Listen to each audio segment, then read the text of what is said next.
So I have an article on sleep and an article on jinn attacks at night, and seeing figures as well. So the sudden loss of weight in teenagers may be to do with the evil eye, and you should try and treat them for that, bi'idhnillahi ta'ala. I also sometimes treat them with prophetic medicine. I've tried anorexia with prophetic medicine before. So I have a treatment program for anorexia with prophetic medicine, using things like Ruqya water, and sometimes we start putting a little bit of honey in. We start them on just the water itself, we start them on Zamzam water. And then as they become more confident with eating things, we slowly add some prophetic foods and medicines in there. Now, because of the time, and because we have so many questions left, we want to spend the last, and I told the guys I'm going to continue till 6 o'clock today, because subhanAllah, we will not be able to finish. I'm going to close the questions, but don't worry, we're going to try and make some time during this trip, inshallah. I'm not going to I don't know exactly how it's going to happen, but some way or another, we're going to try to answer these questions. Even if it's audio, even if it's just audio recording, we'll try. But we try and get the brothers to do a video recording, inshallah ta'ala, where we answer them. But to be honest, there's maybe another 2 hours of questions in here. So we have to, we try to answer what we can, and then we're going to move on, inshallah ta'ala. Okay. I want to do a brief demo, just 10-15 minutes. So which of the brothers has volunteered? He's there. Okay, good. It's a good job I didn't have to volunteer someone. Good. You can come up here, Habibi. Jazakallahu khairan. Okay. The camera might be a bit, you're going to have to follow me a bit with the camera. Okay. So what I'm going to ask you to do, Habibi, is I'm going to ask you to sit down, first of all. Okay. So we just brought a patient. Here's the patient. Inshallah, the patient doesn't have anything wrong with him, but he'll be helping us as a demonstration, inshallah. So the first thing that we want to look at is, we want to start by just talking to the person and asking them about themselves. How did your problem happen? Where did it happen? What happened? What you're experiencing? What are you expecting from the Ruqya today? Learn from, the doctors and the medical professionals about how they deal with people. Make a case history, take your notes, and you're going to formulate a plan. So we formulated a plan that this brother's going to get some Ruqya. He needs some Ruqya done. Okay. So again, what was our principle? We said, teach a person to fish. We're not going to give him a fish and say, okay, I'm going to do Ruqya for you now for the rest of your life. We're going to say, I'm going to show you how to do Ruqya, and you're going to do this for yourself. But first time, I'm going to show you. Now, the first thing we want to look at for the best practices when we start Ruqya is, we need to look at the environment. We need to have a look at the brother and the environment. If he has a fit and he starts shaking, is he going to fall on the floor? Is he going to hit his head against something? Is there my phone in reach, in easy reach, like my phone is right here? He's going to pick the phone and throw it across the room. And sometimes if he was to get, usually people don't get violent, but if he was to get violent, is he going to be safe for himself? Because most of the violence that happens against the patient. He's much more likely to punch himself than he is to hit you. But if he hits out, then I make sure he's going to be comfortable. He's not going to hurt himself. So, if it was a lady, then I would be reading maybe from here. If it's a guy, because I don't want to be in, touching range. If it's a guy, then what I'm going to do is, I want to make sure that I can follow the jinn around the body, and I want to make sure that he's comfortable. But I don't want to be sitting right in front of him in case he decides to swing a punch at me or something. Like that happens. I mean, it's a bit silly if I'm sitting right here and I've got my face right here. I mean, he's like, I'm asking for it, to be honest. So this is not because they are violent. Wallahi, 99% it will not happen. But when it happens and you're not prepared for it, this is when you have a problem. So you want to be prepared. You want to make sure that he's comfortable, that he knows what you're going to do. Like, brother, I'm going to blow on you. I'm going to read on you. I'm going to put my hand on you. And he knows, he's comfortable with what is going to happen, inshallah ta'ala. He's not going to be surprised and start thinking that, oh no, something really weird is going, why are you blowing on me? What are you doing? I explain. So be very, very, very comfortable. This type of chair I would not usually use in Ruqya, because I wouldn't want him to fall off and hit his head on it. or slip down and start hitting his head backwards. But I might use something like a more comfortable, like a sofa or something like that. And usually I'm going to recite somewhere around here, because here it's going to be hard for him to reach out and hit me too much. And also I've got a good control of him, but also I can read right into his ear. I can really, read on him. So I made sure that the room is safe. I wouldn't be putting the chair here, because I wouldn't want him to be where he can fall off the stage and hit his head. Or if he has a fit, or what if he gets up and decides to run? I start reading and he just gets up and he just runs. He could hurt himself. So again, you look at your environment. I've had really bad things happen to other people, alhamdulillah, not to me. But we've had cases of people jumping out of the windows in buildings and things like that. You need to look at your environment and make sure that it's okay. My second point in preparation, it's always best to have a ruqya partner. It's always best. Why do you have a ruqya partner? Because first of all, I want someone else, when I'm reading Quran and someone wants to check I'm reading the right ayah, or someone is going to go bring me water, I'm not going to be like, oh, excuse me, brother, I'm just going to stop reading, let me get water. Oh, it's not water, I can't open it. And I'm going to be like that. No, I want to have someone around me. And also, if he starts hurting himself, I want someone to be able to help me out, make sure that he's comfortable, inshallah.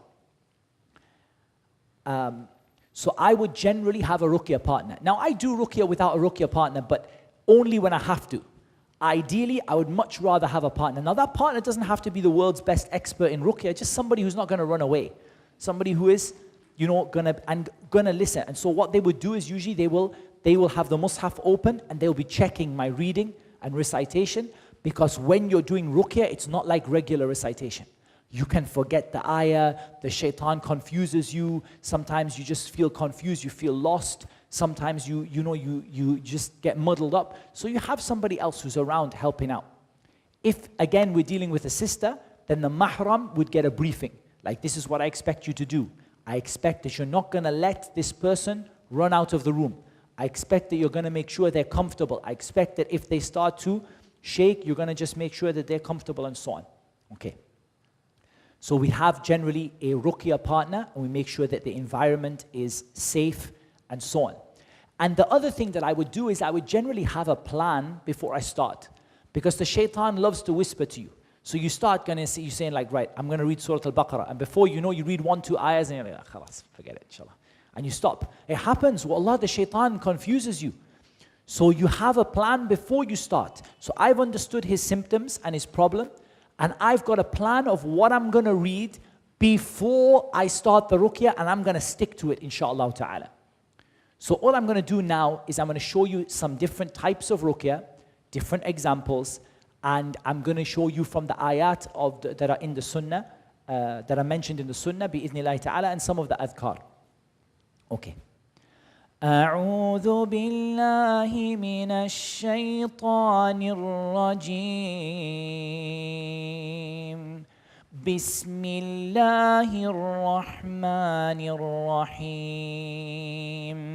الحمد لله رب العالمين الرحمن الرحيم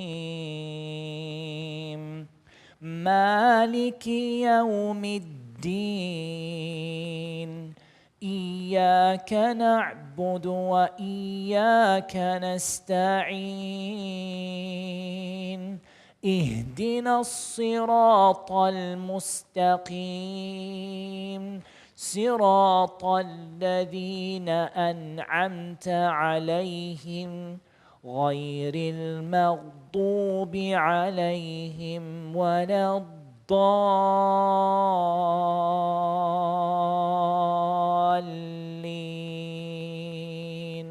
آمين.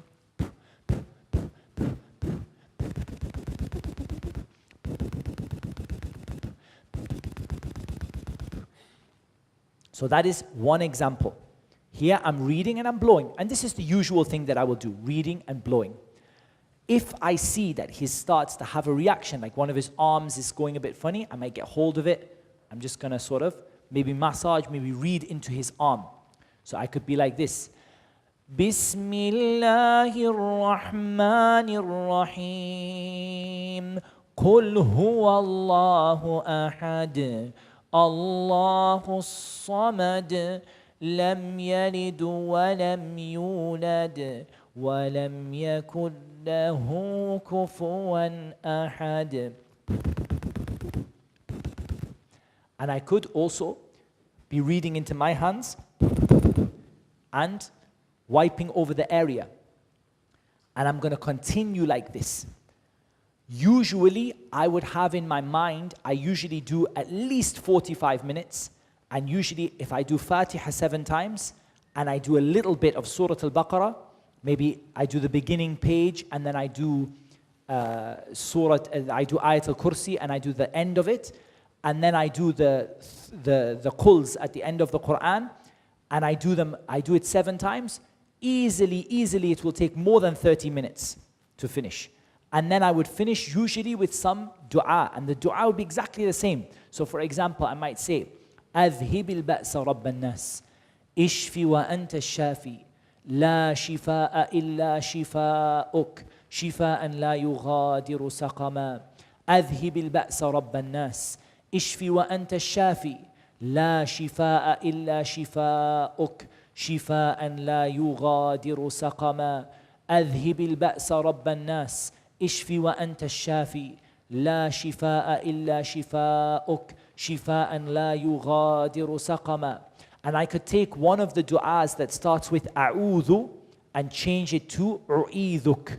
For example, أعيذك بكلمات الله التامة من كل شيطان وهامة ومن كل عين لامة. When you're doing it on yourself, you may find blowing in your hands and touching the place of the pain may help. Also, if he says to me, I'm getting a pain, so he's going to get a pain here, I'm going to put my hand on the place of the pain, and I might come close to it and read. And I'm not going to let him go to sleep. Now, he's not going to go to sleep now, because he's sitting on the stage. But I'm not going to let him go to sleep. If he starts to nod off, I'm going to just gently wake him up. There are ways to wake him up. I personally prefer musk than smelling salts, because smelling salts are really horrible. They make people really, like, it's just disgusting smell. But musk usually works. It's a bit of musk under his nose, and he will just wake up again. So usually something like this. We just keep on going, we keep on reading. So if the jinn came out and it started to react, usually the jinn might not come out in the first minute. It might start, and you shouldn't look for the jinn. You know, sometimes one of the problems we have is that people, actually what they do is they start, you know, they follow only reaction. If he doesn't jump up and float, there's nothing wrong with him. And that's not the case. I've read on people for months and they have had no reaction, and at the end, the reaction comes. Everyone is different. Don't think that you have to have the reaction straight away, and if he doesn't react, there's nothing wrong with you. But if he doesn't react, what I might say is that, brother, because you're not reacting, I think it would make sense for you to do ruqya on yourself. And then, inshallah, if you start to feel like it's getting worse, I can come back again. When you ask the patient to do ruqya on themselves, you would generally ask them to keep a diary of what they do. Because people don't tell you realistically. It's like, yeah, I did it every day. I say, keep a diary. Write a diary and write what you did and how you felt each day, and I'll look through the diary next time I meet with you, inshallah. So this is one thing. When he starts to, you feel like the jinn is starting to come out. So he starts reacting, and you know, you put the pressure on the jinn. Follow the jinn around. Where is it gone? There, it's there. Put some pressure on it, but in a way that will not hurt him. So you want it to be that you're putting pressure, but it's not so much pressure that he would get hurt. You know, but chase the jinn around. You know, if the jinn starts coming in the finger and his finger comes out like this, get hold of his finger. That's not going to hurt him too much. And it's not comfortable, but it's not going to hurt him, inshallah. And blow on the finger and so on. But chase the jinn around. Make it hard. Don't give the jinn an easy ride. Make it hard for them. You know, chase them, make them a little bit, suffer a little bit. If the jinn starts speaking, then usually what I do, the first time it speaks, I don't like talk back. I just keep reading. Because otherwise, every time it coughs, I'm going to stop and say, what did you say? What do you need? No, I'm going to keep on reading. But after a while, I would say, the jinn starts speaking, and I would simply say that, fear Allah. This is not permissible for you to do this. You need to leave. And if you don't leave, I'm going to keep on reciting on you until you leave or until you die. Bi-idhnillahi ta'ala. And I don't usually give a long thing. Where did you come from? What's your name? I just straight tell them. Carry on reading. Just carry on reading. Then after a while, they will come and they start saying, yeah, okay, I can't leave. I don't know how to leave. A lot of stuff. I say, I'm not interested. You don't know how to leave, that's your problem. I'm going to recite. You're either going to leave, you're either going to die. Bi-idhnillahi ta'ala. And just continue like that. Then after a while, I might say, are you a Muslim? And if he says, no, I'm not a Muslim, I say, I'm going to tell you about Islam. Islam is this and this and this, and I might recite. I try when I'm talking to them, not to talk to them in just general language, but talk to them through the Quran.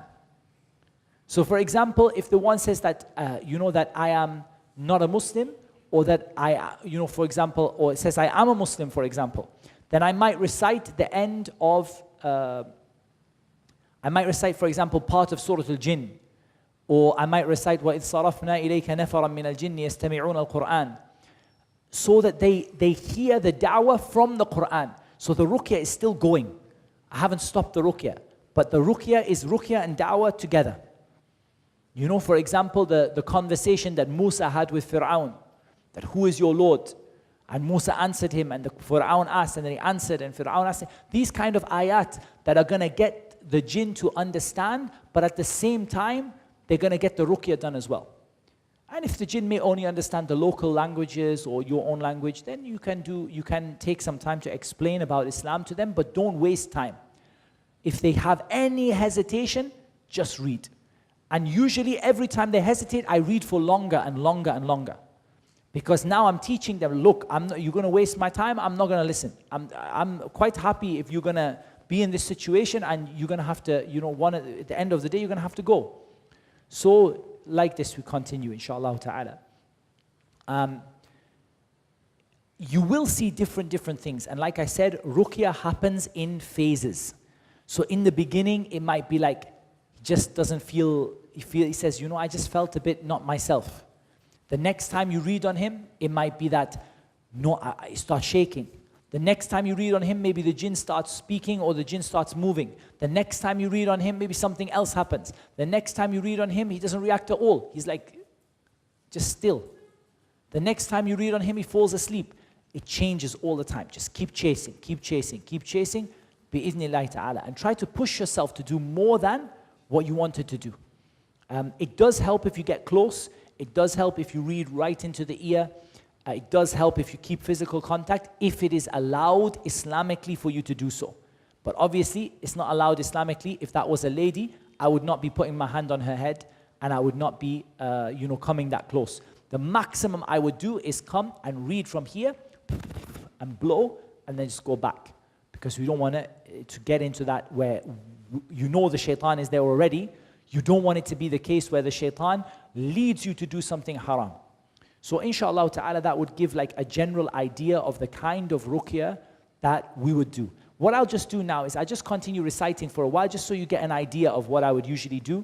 And I won't talk about it too much. I'll just sort of show you some of the things that I would usually do.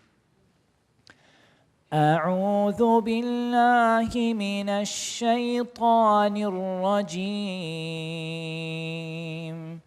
بسم الله الرحمن الرحيم ألف لام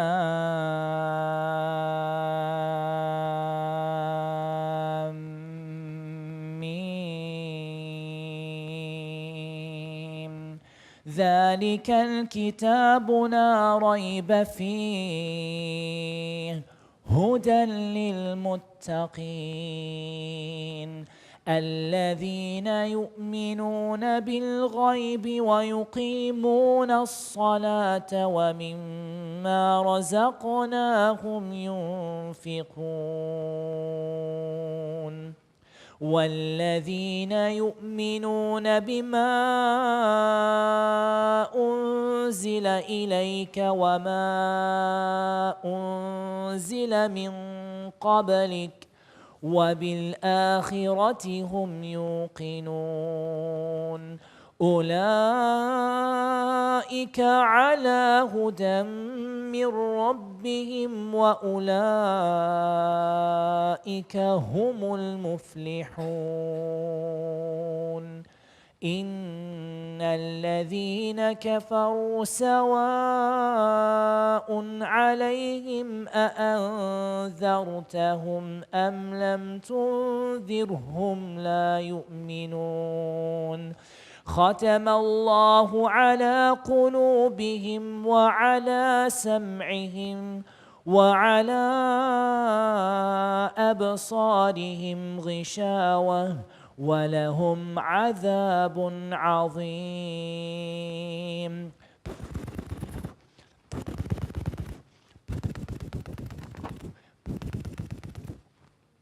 بسم الله الرحمن الرحيم الله لا إله إلا هو الحي القيوم لا تأخذه سنة ولا نوم له ما في السماوات وما في الأرض من ذا الذي يشفع عنده إلا بإذنه يعلم ما بين أيديهم وما خلفهم ولا يحيطون بشيء من علمه إلا بما شاء وسع كرسيه السماوات والأرض ولا يؤوده حفظهما وهو العلي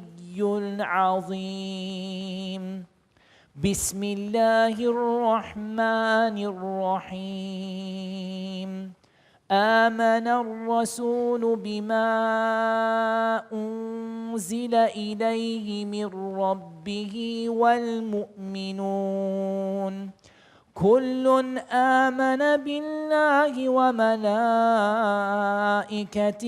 وكتبه ورسله لا نفرق بين أحد من رسله وقالوا سمعنا وأطعنا غفرانك ربنا وإليك المصير. لا يكلف الله نفسا إلا وسعها لها ما كسبت وعليها ما اكتسبت ربنا لا تؤاخذنا إن نسينا أو أخطأنا ربنا ولا تحمل علينا إصرا كما حملته على الذين من قبلنا ربنا ولا تحملنا ما لا طاقة لنا به واعف عنا واغفر لنا وارحمنا أنت مولانا فانصرنا على القوم الكافرين.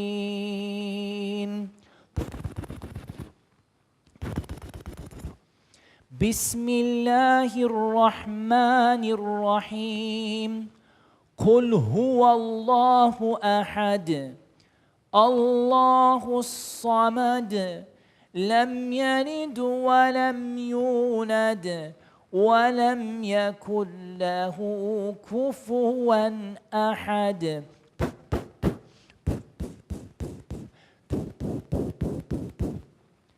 بسم الله الرحمن الرحيم قل أعوذ برب الفلق من شر ما خلق ومن شر غاسق إذا وقب ومن شر النفاثات في العقد ومن شر حاسد إذا حسد. بسم الله الرحمن الرحيم. قل أعوذ برب الناس ملك الناس إله الناس من شر الوسواس الخناس الذي يوسوس في صدور الناس من الجنة والناس. بسم الله أرقيك من كل شيء يؤذيك أو كل عين حاسد الله يشفيك. بسم الله أرقيك. بسم الله الذي لا يضر مع اسمه شيء في الأرض ولا في السماء وهو السميع العليم. بسم الله الذي لا يضر مع اسمه شيء في الأرض ولا في السماء وهو السميع العليم. بسم الله الذي لا يضر مع اسمه شيء في الأرض ولا في السماء وهو السميع العليم. أعيذك بكلمات الله التامات من شر ما خلق. أعيذك بكلمات الله التامات من شر ما خلق. أعيذك بكلمات الله التامات من شر ما خلق. أسأل الله العظيم رب العرش العظيم أن يشفيك. أسأل الله العظيم رب العرش العظيم أن يشفيك. أسأل الله العظيم رب العرش العظيم أن يشفيك. أسأل الله العظيم رب العرش العظيم أن يشفيك. أسأل الله العظيم رب العرش العظيم أن يشفيك. أسأل الله العظيم رب العرش العظيم أن يشفيك. أسأل الله العظيم رب العرش العظيم أن يشفيك.